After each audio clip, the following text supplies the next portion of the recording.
Yes, sir. Electricity के बारे में डिस्कशन हो रहा था. We had discussed that expression H is equal to I square R T. So Digvijay Singh. Yes sir.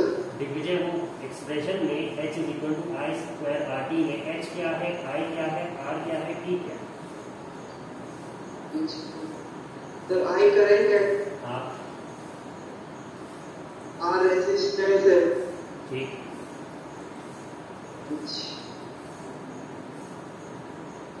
Tenth में होना भाई.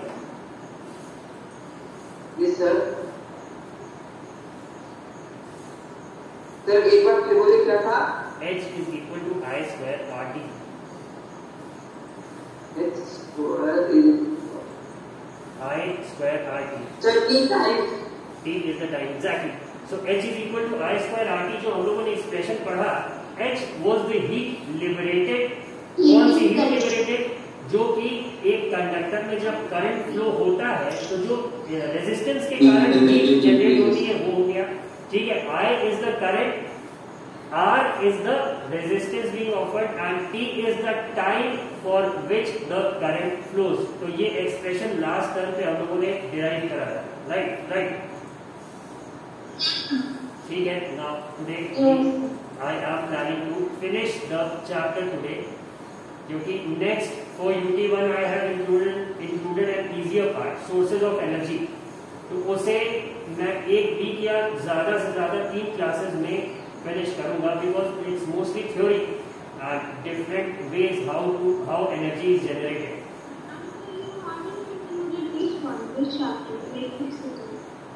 Electricity. Heating effect of electrical energy. Here we were on the last term. Just a second. Yes sir, to कौन पुकार रहा था? Please use the raise your hand feature of Teams app so that I can notice you. Sir, I have already raised my hand. Priya, yes. What's your problem? Sir, in UT1 we are going to get electricity chapter as well as sources of energy also. Yes. Sources of energy isn't a very tough chapter. We all know humans have progressed only because of availability and harnessing of different types of energy sources. Early man सिर्फ एक source को harness कर पाया था वो है fire. वो भी कुछ कंबस्टिबल चीजों को जैसे लकड़ी को एज अ फ्यूल यूज करके उसने अपनी एनर्जी डिमांड्स को मीट करा था. But since the progression of human kind क्या हुआ, अलग अलग सोर्सेज ऑफ एनर्जी को हमने हार्नेस करना स्टार्ट किया. And in the last century we harness fossil fuels to the highest level, जिसके कारण carbon emission, global warming, greenhouse effect and what not we all are witnessing. तो उसके बाद अलग सोर्सेज ऑफ एनर्जी भी खोजे गए, जैसे न्यूक्लियर एनर्जी हो गया, टाइडल एनर्जी हो गया, wind energy, solar energy and hydroelectric power. तो इनके बारे में थोड़ा सा we would be brief since इसकी शुरुआत फिजिक्स से ही होती है, तो इसीलिए इसको फिजिक्स के पोर्शन में ही इंक्लूड करा गया.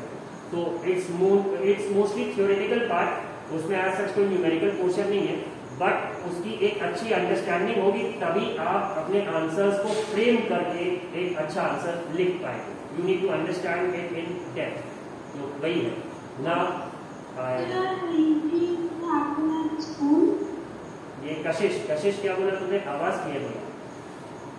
Sir, UTs will happen at school. नहीं, offline yoga most probably we are actually waiting for CBSE to finalise the syllabus. अगर नहीं होगा तो हम नॉर्मल करिकुलम से ही आगे बढ़ेंगे. 19 के पहले तक अगर कुछ आ जाता है तो good, then you will be made aware of the new syllabus या reduced syllabus. Now do I have your permission to continue?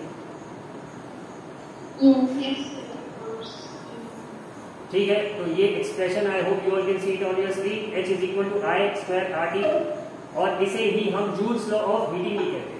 तो नाउ इससे हम एक कंक्लूजन निकालते हैं कि the heat produced in a resistor, resistance सब में होता है, there is nothing that doesn't resist the flow of electrons. हालांकि हॉलीडे होमवर्क में I had included a question कि क्या जीरो रेजिस्टेंस पॉसिबल है. तो उसका आंसर खैर उसको कभी और डिस्कस करेंगे. It is possible in a phenomenon known as superconductivity, but that's a topic of discussion for some other time. तो ये जो फॉर्मूला है आपके सामने H is equal to I square RT, this is known as the Joule's law of heating, and it simply implies that heat produced in a resistor is directly proportional to the square of current for a given resistance. मतलब कि अगर सिर्फ current की बात करेंगे तो square of current का क्या मतलब हुआ कि अगर करंट सपोज 2 एम्पियर से 4 एम्पियर इंक्रीज कितना हुआ 2 एम्पियर, ठीक है, तो हीट लिबरेटेड कितना, उसका स्क्वायर जितनी इंक्रीज हुई है उसका स्क्वायर हीट ज्यादा लिबरेट होगी, क्योंकि डायरेक्टली प्रोपोर्शनल रिलेशनशिप, वो डायरेक्ट उस पर निर्भर करता है. एक फैक्टर बढ़ेगा तो दूसरा भी उसी के प्रोपोर्शन में बढ़ेगा, ठीक है. The second substance is it is directly proportional to the resistance for a given circuit. जितनी रेजिस्टेंस बढ़ेगी उतनी ही हीट लिबरेटेड भी बढ़ेगी, और ये हम ऑलमोस्ट जानते ही हैं, nothing new. And it is also directly proportional to the time for which the current flows through the resistor. जितनी देर उस रेजिस्टर में करंट फ्लो होगा उस पर भी डिपेंड करेगी हीट लिबरेट. ऑब्वियस सी बात है कि अगर किसी रेजिस्टेंस से करंट फ्लो हो रहा है तभी वो हीट लिबरेट करे. Once you stop the current it's not going to liberate heat on its own.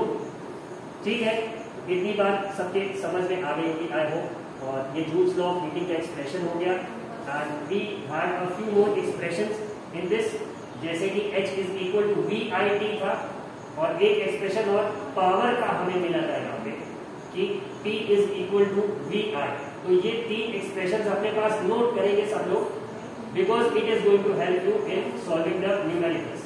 Now let us look at this example 12.10. ठीक है, electric iron consumes energy at the rate of 840 watt. तो अब power दिया है, power की unit watt है, you have studied it in class 9 in work power and energy वाले chapter में. तो इसका क्या है कि energy rate of 840 what when heating is at the maximum rate and 360 what when the heating is at the minimum. जैसे कि आप लोगों ने देखा होगा घर में जो ब्लोअर होता है उसमें भी 3 ऑप्शन रहते हैं. हाईएस्ट पे वो 2000 वॉट के आसपास बिजली कंज्यूम करता है, eight lowest it consume 600 what, but यहाँ पे रेटिंग दूसरी. ठीक है, 360 वॉट मिनिमम कंजम्पशन है and highest is 840 what when the heating is at the minimum. ठीक है, द वोल्टेज इज 220 वोल्ट्स, जो कि हमारे यहाँ की नॉर्मल वोल्टेज सप्लाई है. What are the current and the resistance in each case. तो अब यहाँ पे पावर है, वोल्टेज है, the formula that suits our needs is this one here, P is equal to VI. ठीक है, यही आप देखेंगे न्यूमेरिकल सॉल्यूशन में इन्होंने यूज करा है. क्या है, if P is equal to VI तो I क्या होगा, P upon V, that's more than obvious. तो ये आप देखेंगे in the first case they are divided 840 by 220 which is 3.82 amperes, और in the second case it is 360 upon 220 which is 1.64 amperes. अब now we have the current, we have the voltage. I think it's not a big job to find out the resistance using the Ohm's law. Ohm's law क्या है, V is equal to IR. V पता है, I पता है, तो R निकल जाएगा. R क्या हो जाएगा, V upon I, जो कि आप इस स्टेप में देख रहे होंगे. तो जब हाईएस्ट हीटिंग होगी तो रेजिस्टेंस कितना ओपन हो रहा है, 57.60 ओम, एंड 360 वॉट पे कितना रेजिस्टेंस है, 134.15 ohm. Can you all see it, can you all see it on the screen. ये बात समझ में आ गई? Do you all agree with it? Yes sir. ठीक है, तो फॉर्मूले कौन से यूज हुए, कौन कौन से. P is equal to VI, जिससे हमने कैलकुलेट करा I कैसे, P अपॉन V से. और सेकंड फॉर्मूला जो यूज हुआ वो हुआ V is equal to IR, जिसमें कि हमने फिर से R निकाला कैसे, V अपॉन I. तो पहले हमने करंट निकाल ली, फिर हमने क्या निकाल लिया, रेजिस्टेंस. इतना न्यूमेरिकल सबको समझ में आ गया. It was a simple example. Now let us look at the next one.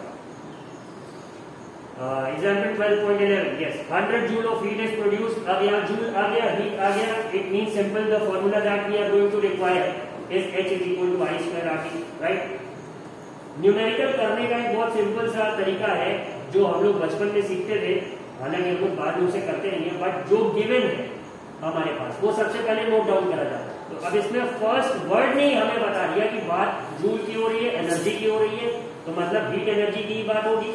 तो हीट के लिए एक ही फॉर्मूला है हमारे पास पूरे चैप्टर में, H is equal to I square RT. अब अप्लाई यही होगा. और क्या क्या चाहिए हमें, करंट चाहिए, रेजिस्टेंस चाहिए, टाइम चाहिए. अब या तो ये डायरेक्टली न्यूमेरिकल में दिया होगा या फिर हमें इसे कुछ एफर्ट करके, जद्दोजहद करके, दिमाग लगा के we would have to find it out. तो यही है गिवन। देखो सबसे पहले इन्होंने लिखा heat is 100 joule, resistance is 4 ohm and the time, find the potential difference each second बोल रहा है ना, तो मतलब कि टाइम यहाँ पे 1 सेकंड है, ये बोल रहा है पोटेंशियल डिफरेंस निकालना है। तो पोटेंशियल डिफरेंस निकालना है तो वो V is equal to I R से ही निकलेगा इन 9 आउट ऑफ 10 केसेस। एक केस अलग हो सकता है जिसमें P is equal to V आया वाला फॉर्मूला, ठीक है। तो H is equal to I square RT है, तो I इज इक्वल टू क्या हो गया H, और उसके बगल वाला RT नीचे चला गया I स्क्वायर, तो अब I बराबर क्या हो जाएगा अंडर रूट। तो अंडर रूट का यूज आपको दिख रहा होगा in this line on the screen if it is visible clearly, ठीक है। तो यही है I is equal to under root H upon RT। तो इन्होंने सिंपली वैल्यू सब्स्टिट्यूट करी 100 अपॉन 4 इंटू 1 विच इज 25। अब ये जो 25 आएगा 100 अपॉन 4 ये अंडर रूट के अंदर है, तो 25 किसका स्क्वायर है 5, तो इसीलिए हमारा करंट कितना आ गया 5 amperes. Now in the next step they used our very old simple Ohm's law, V is equal to IR। तो सिंपली इन्होंने क्या निकाल दिया 5 इंटू 4, मतलब कि potential difference in the circuit was what 20 volts. Again a very simple and easy question, समझ में आ गया क्लास 10?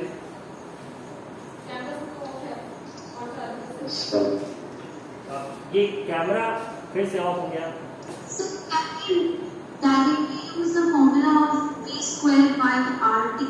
हाँ, any formula. If you know a different formula which is giving you the answer, it's good.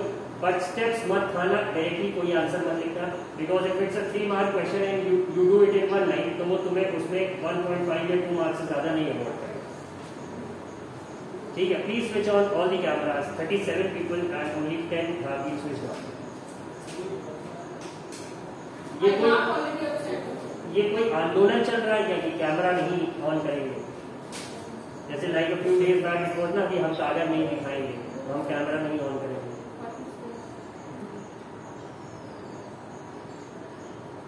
कर लीजिए, data बचा के क्या होगा, एक वीडियो एक गेम ज्यादा से ज्यादा, या एक टिकटॉक बना लेंगे। ऐसे ही मेकिंग का TikTok is like a disgrace to the society. I am personally too much against it. TikTok is banned. उसके और ऐप्स है ना, टकाटक है और एस म्यूल है और पता नहीं क्या क्या। हाफ क्या 9 out of 10 people on such apps are actually मतलब they don't have any other thing to do. वो करते क्या, सुबह उठेंगे, नहाएंगे, धोएंगे, उसके बाद वो तैयार हो गए, तैयार होके कैरोके में गाना गाए, मतलब highest level of stupidity. You want to showcase your talent, you have 1000 ways to do that, but ये क्या होगा, यू गेन फॉलोअर्स। कुछ लोग बताएंगे कि सर फॉलोअर मिल जाएगा तो हम ऐड करेंगे। अरे उस तुम्हारा ऐड देख के उस कंपनी का एक भी प्रोडक्ट बिकना नहीं है actually. So it's the waste of time of the highest level, मतलब कि इंसान का जो जीवन मिला है इसको और अच्छी तरह से वेस्ट किया ही नहीं जाता। So please stay away from such apps. हाँ, इससे अच्छा कुछ और कर लो, बाहर निकल के खेल कूद लो, पुलिस से डंडे खा लो, लेकिन ये मत करना। Now, let us see the next portion. I hope this much sank into your heads. अब practical application. अब ये जो heating effect है, इसको देखने के 2 aspects हैं हमारे पास. We have 2 aspects to look at it. एक कि it makes our machines, the electrical machines, less efficient. क्योंकि कुछ ना कुछ करंट जो है वो हीट प्रोड्यूस करने में खर्च होगा, वेस्ट होगा, व्यर्थ होगा। And the appliances will heat up, तो उससे उनकी लाइफ भी कम होगी, और अगर सपोज हमने उन्हें जितना करंट दिया उसका 30% हीट के फॉर्म में वेस्ट हो गया, उस हीट का हम कुछ कर नहीं पाए, तो मतलब ये गलत हो रहा है। This should not be happening, ये एफिशिएंसी घटा रहा है। बट इसका जो दूसरा एस्पेक्ट है, किसी ने सोचा कि नहीं हीट मिल ही गई है तो let's put it to some use. तो इलेक्ट्रिक आयरन, गीजर हो गया ठंड में जो हम यूज करते हैं, heating devices such as the room heater, blower, ये सारी चीजें भी किस पे बेस्ड है? It's based upon the practical applications of heating effect of electric current. ठीक है, अब एक हाँ भाई पूछ लो। Who is this? नाम बताइए, परिचय दीजिए। Sir, Ankit Mishra. हाँ मिश्रा जी भाई। Sir, when we use a cooler to cool down the electric device being heated up, so it does not let the heat produced or it cools down after getting heated. हाँ, तो वो एक तरह से उस अगर ये हीटिंग इफेक्ट ना होता करंट तो तुम्हें वो कूलर अलग से ना इंस्टॉल करना पड़ा होता। तो एक तो वो वेस्टेज हो गई। और एक्चुअल में क्या होता है, वो ऐसा नहीं है कि वो डिवाइस हीट नहीं हो रही है, वो अभी भी हो रही है।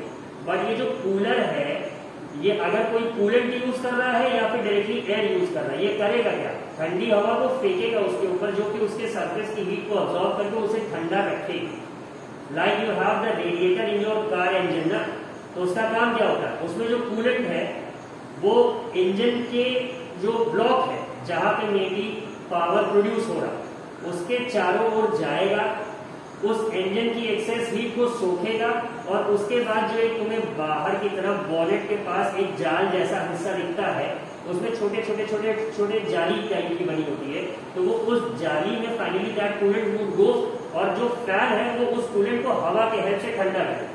बट इसका other side of the picture क्या है, अल्टीमेटली वो रन तो तुम्हारे कार की इंजन पावर से ही कर रहा है ना। तो मतलब जो पेट्रोल तुमने दिया है कार को, उसका कुछ हिस्सा तो वो उस रेडिएटर को ऑपरेट करने और इंजन को ठंडा रखने में जा रहा है। तो मतलब तुम अपने पेट्रोल का पूरा यूज सिर्फ ट्रांसपोर्ट के लिए नहीं कर पा रहे, दस making your vehicle less efficient. इसीलिए हम आजकल क्या बोलते हैं कि ये अब हमारे पास ऐसे लुब्रिकेंट्स हैं जो फ्रिक्शन को रिड्यूस कर रहे हैं। हाँ, मोर एफिशिएंट रेडिएटर्स, उसमें अलग अलग डिजाइन है। बट आप जो भी चीज बना लो अल्टीमेटली है क्या, वो नुकसान ही ज्यादा क्रिएट कर। बट जैसे एक कहावत है अंग्रेजी की कि every cloud has a silver lining, हर बुरी चीज में भी कोई ना कोई अच्छाई होती है। तो उन्होंने यही कहा कि अगर करंट हीट कर रहा है तो उसका कुछ ना कुछ हम प्रैक्टिकल यूज भी कर लेते हैं, व्हाई वेस्ट इट ऑल। ठीक है, तो यही चीज थी। Now shall I go back to the chapter. Mishra ji, do I have your permission? तो यही है कि अच्छा सा paragraph NCERT has written for us, the generation of heat in a conductor is inevitable consequence of electric current. जैसा कि मैंने कहा इनएविटेबल, जैसा कि थानोस ने कहा था I am inevitable, but eventually he became evitable with the help of Tony Stark the iron man. और खैर यहाँ पे नहीं है inevitable consequence of electric current. In many cases, it is undesirable as it converts useful electric energy into heat. In electric circuits, the unavoidable heating can increase the temperature of the components and alter their properties. जैसा कि बताया, however, heating effect of electric current has many useful applications. कुछ useful applications भी है इसकी, जैसे the electric laundry iron जो आप कपड़ा प्रेस करते हैं, इलेक्ट्रिक टोस्टर सैंडविच बनाने वाला जो ब्रेड को कड़ा करता है, ब्रेड मक्खन खाने में और उसको टेस्टी बनाता है। ठीक है, electric oven again helps you cook Maggi in a very easy way, 7 minutes timer and your Maggi is cooked. Electric kettle, ठंड में पानी गर्म करना है तो इस मतलब इससे अच्छा कि आप जाओ पहले किचन में और उसको फिर उसका एक भगोने में पानी लो, उसको गैस पे चढ़ाओ, फिर वो ज़्यादा गर्म हो जाए, कम गर्म हो जाए, जल जाओ उसको करने में, उससे बेटर इलेक्ट्रिक केटल में डालो, इसको ऑन करो and you get your hot water. Electric heater again ठंड में बहुत काम देता है। Are some of the familiar devices based on Joule's law of heating. ठीक है, the electric heating is also use to produce light as in an electric bulb. जैसा कि हमें टंगस्टन बल्ब में दिखता था, अब वो एक गुजरी हुई सभ्यता की बात हो गई, बट हाँ पहले वही था। ठीक है, अब तो एलईडी है, सीएफएल है, but we used to have bulbs. यही इन्होंने कहा कि उसमें टंगस्टन के जो फिलामेंट है, जब उससे इलेक्ट्रिक करंट फ्लो होता है तो वो बहुत ही हाई रेजिस्टेंस ऑफर करता है, तो इतना वो गर्म हो जाता है कि जैसे we normally see things getting red hot on heating, but वो इतना हॉट हो जाता है कि वो व्हाइट हॉट हो जाता है, हाईएस्ट लेवल ऑफ हीट। तो यही हम देखते हैं, और वो व्हाइट हॉट जब हो जाता है तो it emits light, also emits heat. तो पहले बहुत से लोग ऐसा करते थे, जब इलेक्ट्रिसिटी डिड नॉट मतलब इलेक्ट्रिसिटी इतनी महंगी नहीं थी, 10 रुपए यूनिट के पास ऑलमोस्ट नहीं थी, तो लोग घर में ठंड में अगर रूम छोटा तो उसमें 200 वॉट का बल्ब लगा देते, या फिर डायरेक्ट एक जो हैलोजन होता है टेंट हाउस वगैरह में आप देखते लगा रहता है, छोटा सा बहुत तेज रोशनी होती है, we often use it for playing badminton during the evenings in winter, तो उसको लगा देते हैं। होता क्या था कि उससे हीट भी अच्छी खासी निकलती थी, तो 1-2 घंटे में रूम गर्म हो जाता था, तो वो भी था। Actually it was a waste of electrical energy, but then उसको यूज कर रहे थे। तो यही इन्होंने कहा कि the electric heating is also used to produce light as in an electric bulb, here the filament must retain as much of the heat generated as is possible so that it gets very hot and emits light. It must not melt at such high temperature. ठीक है, a strong metal with high melting point such as tungsten, जिसका कि almost 3380 degree centigrade का melting point है, तब वो पिघलेगा, उबलेगा पता नहीं कितने, is used for making bulb filaments. The filament should be thermally isolated as much as possible using insulating support etc. अब ये आइसोलेटेड क्यों होना चाहिए? क्योंकि 3300 डिग्री पे जो एटमॉस्फेरिक ऑक्सीजन है वो इतनी तेज रिएक्ट करेगा इस टंगस्टन से कि प्रॉब्लम हो जाएगी। जैसे किसी भी चीज का बर्निंग क्या होता है, anything that Burns around us, वो अलग से जादू नहीं हो रहा है, it's actually reacting with the atmospheric oxygen, उसी को कंबशन या बर्निंग कहते हैं। तो इस ऐसे केस में जो कि 3300 डिग्री पे जिसको ऑपरेट करना है या 2000 डिग्री पे ऑपरेट करना है, अगर हम उसे थोड़ा अच्छे से आइसोलेटेड नहीं रखेंगे तो वो ऑक्सीजन से रिएक्ट करेगा and it would malfunction. ठीक है, तो यही है। The bulbs are usually filled with chemically inactive nitrogen and argon. Argon as you know is an inert gas, वो साधु हो गई है, उसको कितना भी छेड़ोगे वो माया दिखाओगे, it's not going to worry. And same is the case with nitrogen. Nitrogen however reacts and forms compounds, but argon एकदम नहीं। ठीक है, argon gases to prolong the life of filament, most of the power consumed by the filament appears as heat, but a small portion of it is in the form of light radiated, जैसा कि हमें bulb में दिखता है। Next application क्या है? Another common application of Joule's heating is the fuse used in electric circuits, जो कि हमारे घर के जो मेन इलेक्ट्रिसिटी बॉक्स है उसमें एक कटआउट लगा होता है। अब तो एमसीबीज आ गए हैं, बट अभी भी जो मेन वो होता है वो एमसीबी की बजाय कटआउट ही यूज करते हैं, एज जैसे ओल्ड इज गोल्ड। तो उसमें होता क्या है कि जो उसमें एक वायर होता है वो एक स्पेशल एलॉय होता है और उसमें एक निश्चित अमाउंट ऑफ करंट तक अगर फ्लो कर रहा है तब तो ठीक है, उससे ज्यादा करंट गई कि वो मेल्ट हो जाएगा और घर की बिजली चली जाएगी, सर्किट टूट जाएगी।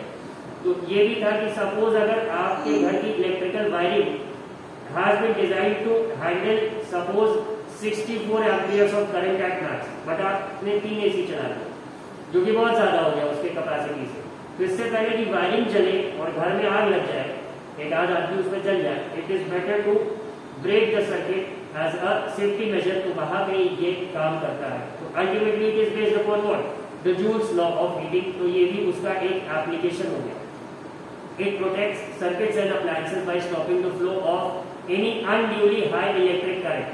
The fuse is placed in series with the device. अब आजकल आप लोग देख रहे होंगे कैप्सूल फ्यूजेस होते हैं। जैसे अगर आप somebody is using a desktop PC, तो यूपीएस के पीछे एक फ्यूज लगा है, या फिर जो एक्सटेंशन आ रहे हैं आजकल, जो मल्टीपल पोर्ट्स जिसमें रहते हैं, चार्जर और उसके लिए यूज करते हैं, उसमें भी एक छोटा सा फ्यूज लगा है।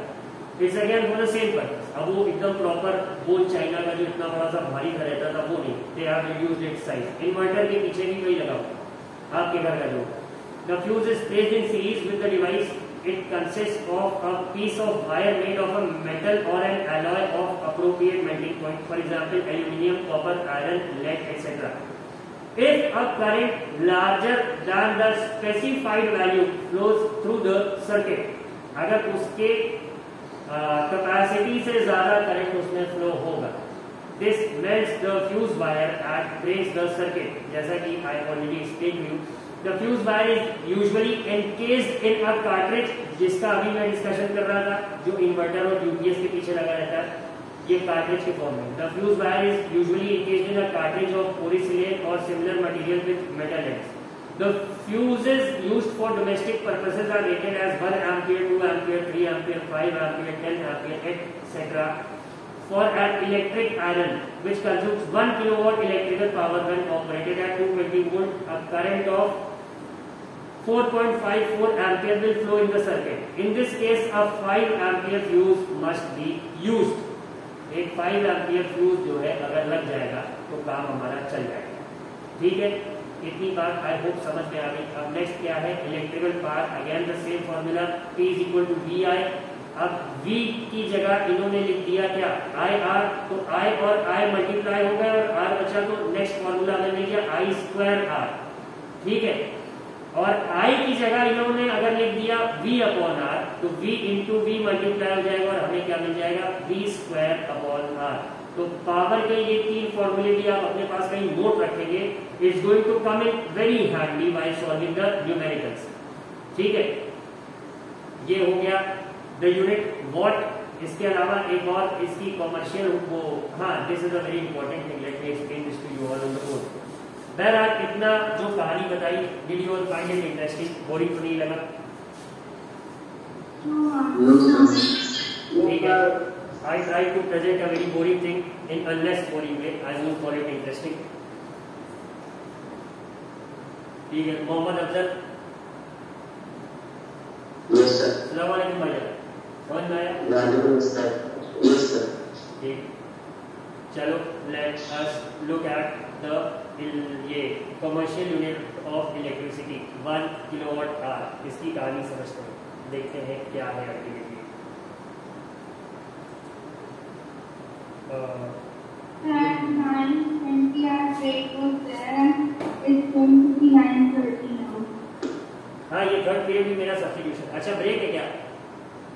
चलो तो इसको ब्रेक के बाद करते हैं, नो प्रॉब्लम। 9:27 हो रहा है, आई सी यू ऑल एट 9:35। मेरे लिए कुछ मिनट सैक्रिफाइस कर, 2 मिनट। ठीक है, ओके सर, थैंक यू।